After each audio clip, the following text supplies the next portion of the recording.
Okay, hello, welcome back, everybody. Good, whatever, good evening. It's evening right now for me. Now then, last time I know I said I would talk about trig functions, but when I went to class, I ended up finding out that some people got a little bit confused with with this term right here, this dx term. And I'm aware that usually whenever you write integration, you are supposed to do a capital F of x equals like lowercase f of x. But you know what? That's stupid, and it's my channel. I do what I want to do, and it makes more sense this way. For those of you not familiar, this is the first fundamental theorem of calculus, explaining that an integral is the antiderivative, that to do integration essentially means to reverse doing a derivative. Now then, this dx is pretty simply put, it denotes how the derivative of what are we differentiating with respect to, and shortest video ever, we can just end it here. But I kind of would rather go a little bit into depth talking about the notation this one actually comes from here. You see, you notice that in the last video, and even in this one a little bit, I'm actually using so it's called prime notation right here, the f prime. If I wanted to refer to the second derivative, I would write down f double prime of x. And this makes enough sense, or it's at least easy enough to write out, and that's why I'll use it a lot. But there's actually there's three types of it, but the other type I haven't seen too much. I'm sure somebody does use it, but personally, I haven't seen too many people use it. But the other type is going to be what's known as Leibnitz notation, and it's essentially the classic whenever someone writes dx over dy, and I'd really think it's cool to break this one down today. So the first thing I want to talk about is breaking down what is a derivative. Last episode, I said that a derivative is the tangent to the slope of the tangent is the gradient of the tangent line of a graph. So here I just have a normal line, and if I were to ask somebody to find the gradient of it, well, you could probably do that pretty easily. It's the gradient formula. You have m is going to equal your rise over your run, which in general, that's going to equal the classic y2 minus y1 over x2 minus x1.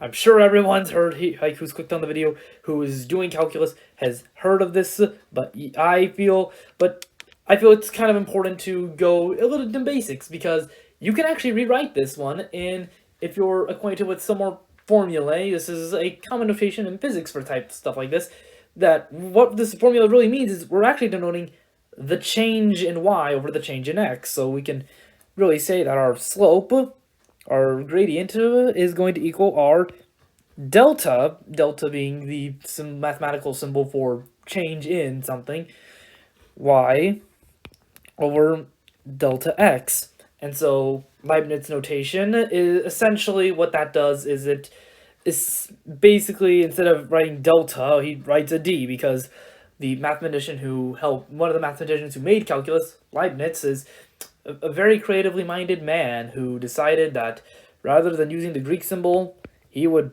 write a d instead to write delta. Good on him. But still, here it is. Isn't it amazing? And that's basically what Leibniz notation is. We can end the video now, but I want to go further in, and I know you do too, if you're continuing to watch this one, and if you're not, well, my video, I do what I want anyways. So, dy over dx, what are we gonna do? First of all, how do we get from this to our first fundamental theorem of calculus, our integral of f prime of x dx? Well then, let's write this in an alternate way. I'd actually propose, first of all, secant that's equal to f prime of x. They're the same thing. So I wanted to differentiate with respect to y, actually. So what this notation is actually telling us is this thing right here, is really just equal to dy. If I multiply by dx on both sides, and the dx is going to cancel on this side, and we're actually going to get with dy is going to equal the derivative of x times dx. And this entire thing, all it states is that we're differentiating our function f of x, which is some function out there, with respect to the x value. And in a lot of early calculus, that's obvious. I mean, what else are you going to derive it with respect to? But eventually, you're going to get situations, even with just derivatives, where the answer is not too clear. And this is when we get to talk about a little bit, this is one of my favorite topics, implicit differentiation. And if you don't know, an implicit function is like a circle function. Like, say I have the function 25 equals x squared plus y squared. You can actually differentiate this function and find out what is the gradient of the tangent line at any point on it. And how do we do this? Well, we do this the same way we do it all of them, actually. So first off, what's the derivative of a constant? Well, derivative of a constant is always going to be 0. And then, well, what's the derivative of x? Well, we can say it's 2x. Everyone know this? Plus, okay, then y squared. This is where it gets a little weirder. You know, you might not find the derivative of a function y before.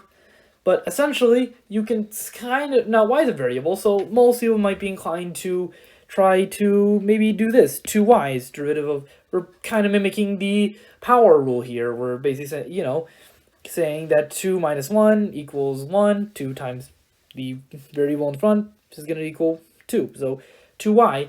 And this is not actually the full answer to the derivative. You see here, because we're not actually, because we can actually use Leibnitz notation to denote that the derivative is not supposed to be in respect to y, it's supposed to be with respect to x. So by writing down this dy over dx on the side, you're essentially telling whoever's reading this equation that, hey, this is the derivative, we're finding it with respect to y. If you wanted to, you could actually find it with respect to x if you felt like it. It would basically be the same thing. And at this point here, you want to get, it's just algebra. You want to try getting dy over dx on its own side. So we can just do negative 2x equals 2y dy over dx. Then we can say, then we divide both sides by 2y, so we can say dy over dx is going to equal negative 2x over 2y. Those are our 2's are gonna cancel out, so we essentially end up getting that our derivative of y with respect to x is going to equal to negative x over y. And now, some people might have thought that I just added this dy over dx for no reason, but there's a purposes, because like I said we could flip this around if we wanted to. So let's just flip this around for fun. So let's start off right here with instead of doing our 25 instead of doing 2x plus 2y dy over dx, instead we can say going to be equal to 2x instead do dx over dy. This essentially tells us that we're differentiating x with respect to y plus 2y. Now we solve it out. It's going to be negative 2y plus 2x dx over dy. Then we're going to divide both sides by 2x this time, and same thing. Only said it's basically going to be minus negative y over x equals dx over dy, or negative y over x is going to be equal to the derivative of x with respect to y. Now this one's pretty easy, but you could very well be seeing problems that are a little bit more complicated than this one. For instance, I mean, this is a circle problem, so I could, if I was feeling particularly nasty too, I could potentially trying to instead do this, x minus 2 plus y plus y. Yep, I could just as easily do this, and now obviously anybody who was just looking at this one normally would pretty much be able to tell, okay, you would use chain rule pretty easily, But now if I differentiate, but you differentiating dx and dy differently, that is going to be quite strange. So, I mean, it's going to be two completely different answers at this point. Now, a lot of times you won't be asked to differentiate with respect to x. You're not really going to be asked to differentiate the x with respect to y. But there are plenty of instances where the variable where you're trying to find the derivative of with respect to is not as obvious. This is where we get the concept of related rates, where there is related rates is like taking implicit differentiation to the next level. So instead of trying to, so it's going to be a situation like where somebody asks you, let me just, there we go, right there.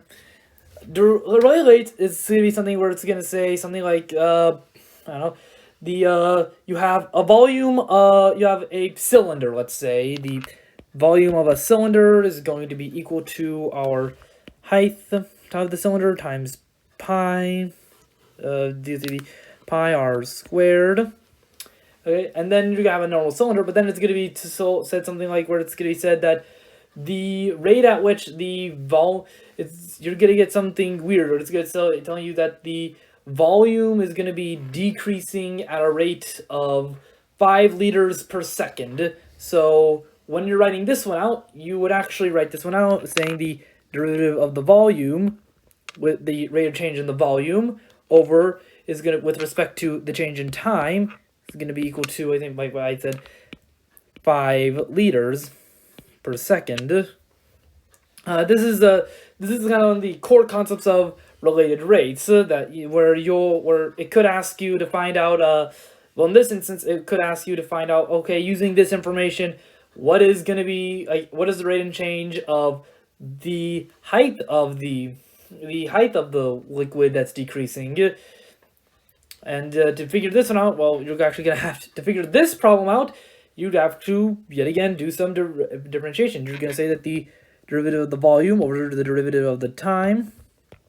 Well, see, that's actually going to be equal to, well, for one, the height is changing with respect, the height is obviously going to be changing with respect to the time as well. So the change in height or the change in time times pi, we can treat as a constant here. And this time around, we're going to have our values and then at this point is when you start getting some really weird, like where essentially r and pi are going to be our constants here, because r is not really changing in this instance. I know, kind of a weird moment kind of weird to think here. And also, where did h go? Power rule. Basically the h did exist, and oh yeah, pi, and so we're just going to say that the rate at which the volume is decreasing is going to be equivalent to the rate at which the height is decreasing at. Where did pi and r squared go? They're constants. They went to 0.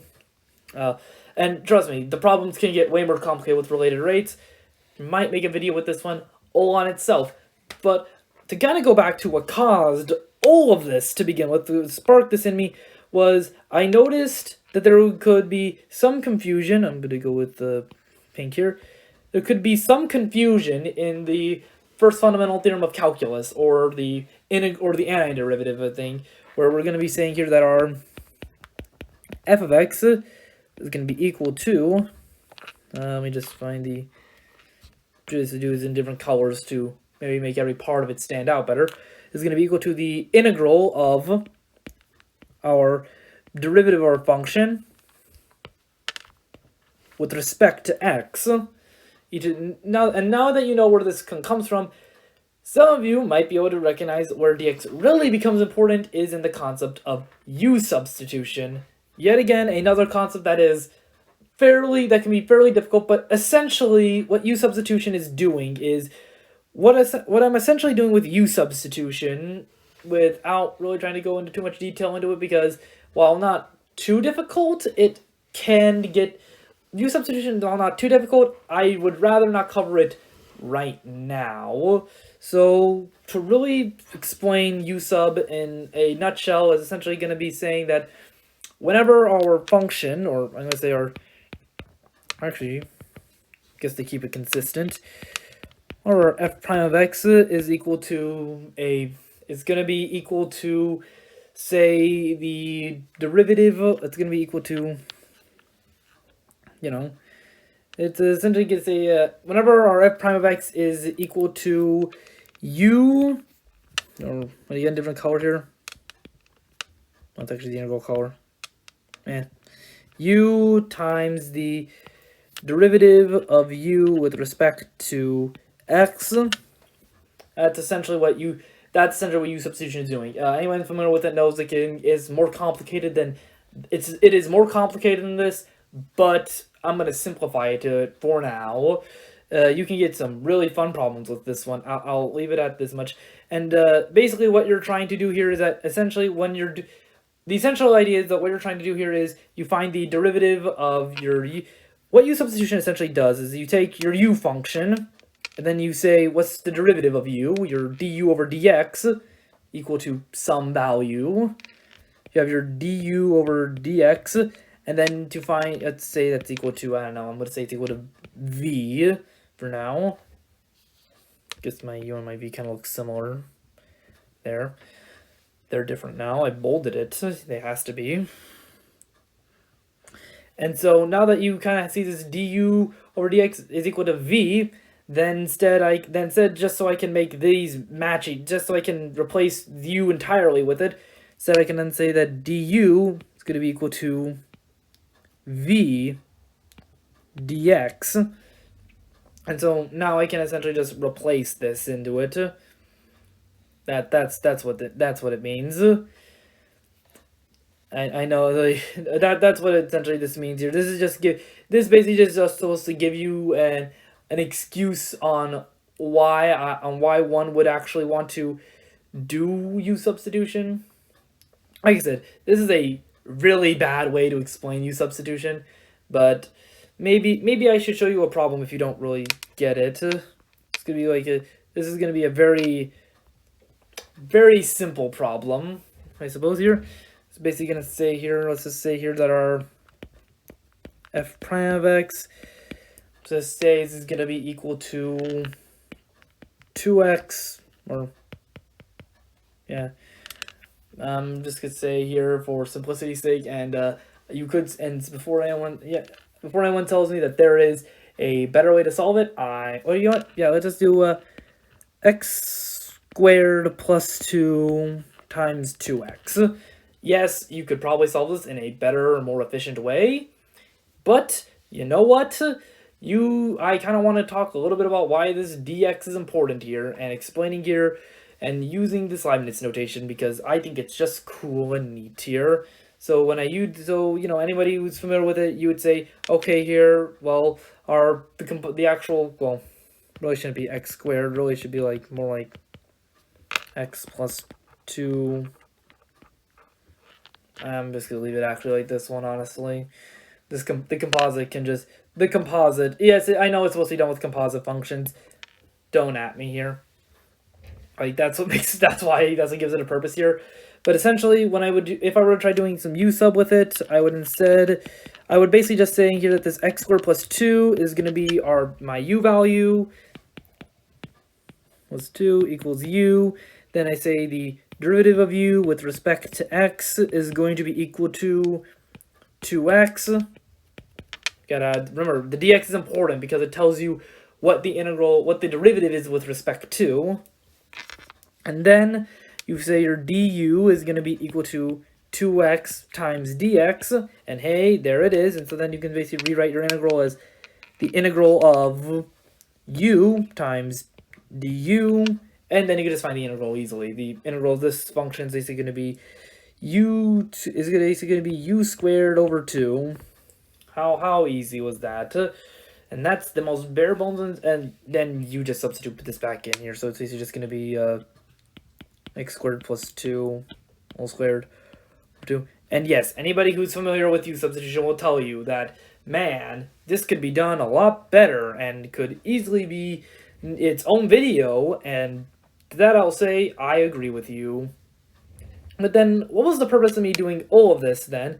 Well, one, it helps you a little bit understanding of what the dx is for, and 2, personally, I think Leibniz notation should be taught a little bit more heavier at the beginning of calculus.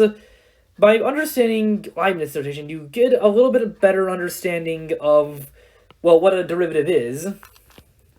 Dx over dy tells you everything you really need to know about the function. It tells you that this is basically, you're basically just finding gradient. It's a type, you're finding gradient essentially.